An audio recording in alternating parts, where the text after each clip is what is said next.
In just the last 15 years, there is ample, strong, and significant precedent of the Senate debating a president's military policies while troops are deployed overseas. It might be instructive to review some of the Senate's history on these recent debates regarding these recent resolutions.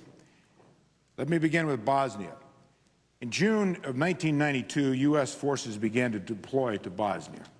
In December 1995, the U.S. was preparing to deploy substantial ground forces into Bosnia, roughly 20,000 American ground force combat troops, very similar to the number we are now looking at in the President's escalation of more American troops into Iraq today. As a result of President Clinton's decision in 1995, the Senate considered Senate Concurrent Resolution number 35, a resolution introduced by our colleague from Texas, the senior senator, Senator Hutchison. This resolution was a non-binding resolution.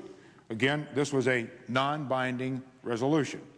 This resolution said, and I quote, "The Congress opposes President Clinton's decision to deploy United States military ground forces into the Republic of Bosnia and Herzegovina to implement the General Framework Agreement for Peace in Bosnia."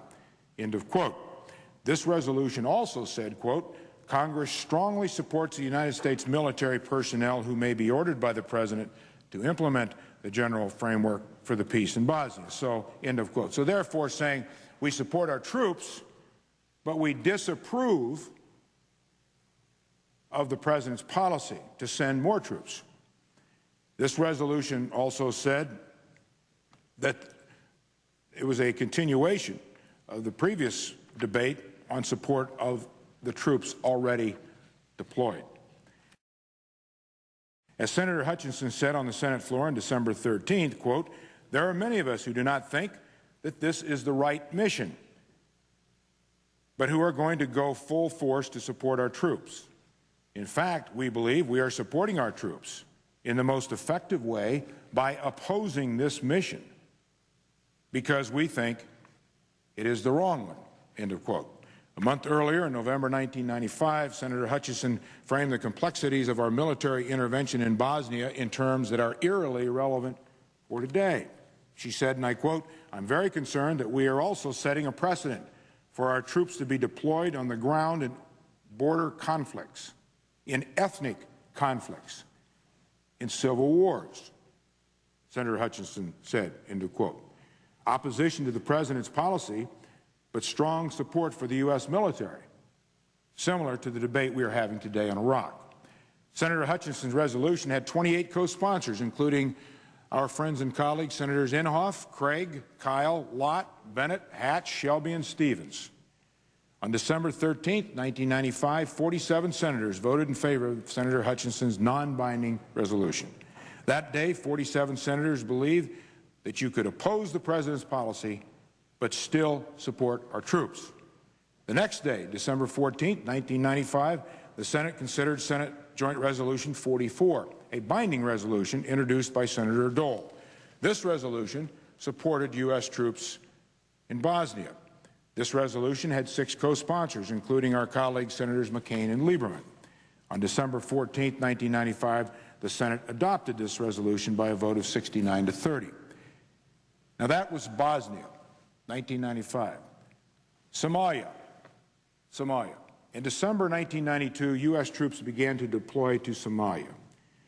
Nearly a year later, in September 1993, the Senate debated the objectives, the mission, and strategy of our military deployment in Somalia.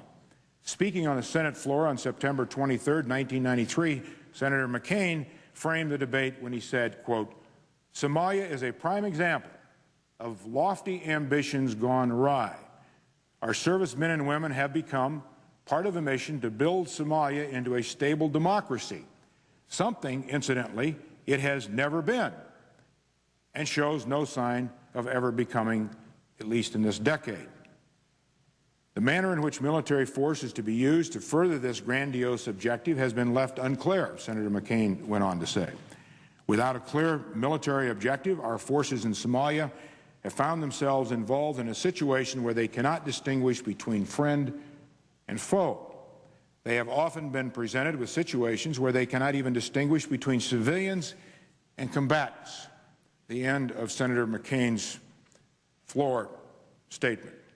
On September 9th, the Senate voted 90-7 to adopt a non-binding sense of Congress resolution introduced by Senator Byrd. This resolution called on the President to outline the goals, objectives, and duration of the U.S. deployment in Somalia, and said that Congress believes the President, quote, from Senator Byrd, should seek and receive congressional authorization in order for the deployment of U.S. forces to Somalia to continue, end of quote. There were 11 co-sponsors of that measure, the Byrd measure, including our colleagues, Senators McCain, Cochran, Bond, and Senator Warner.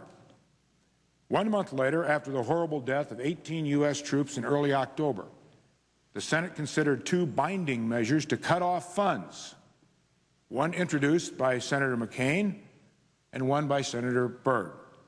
On October 15, 1993, the McCain measure, which would have terminated further U.S. military operations in Somalia, was tabled 61-38. That same day, the Senate voted 76-23 to adopt the Byrd measure to cut off all funding in March 1994 for U.S. forces in Somalia. Well, Mr. President, there are 2 more very clear examples like the examples I've given on Somalia and Bosnia that I could discuss, Haiti and Kosovo, in some detail, and I may do that later. But the point, the facts are clear. There is clear precedent for both binding and non-binding resolutions, as well as legislation, to restrict, condition, or cut off funds for military operations. And this is at the same time we have, and we had, military forces in those countries. So to argue, to state, to imply that this is somehow not only irrelevant, but unprecedented is just not the case. The Congress has always had a responsibility, not just constitutionally, but morally, to inject itself in the great debate of war.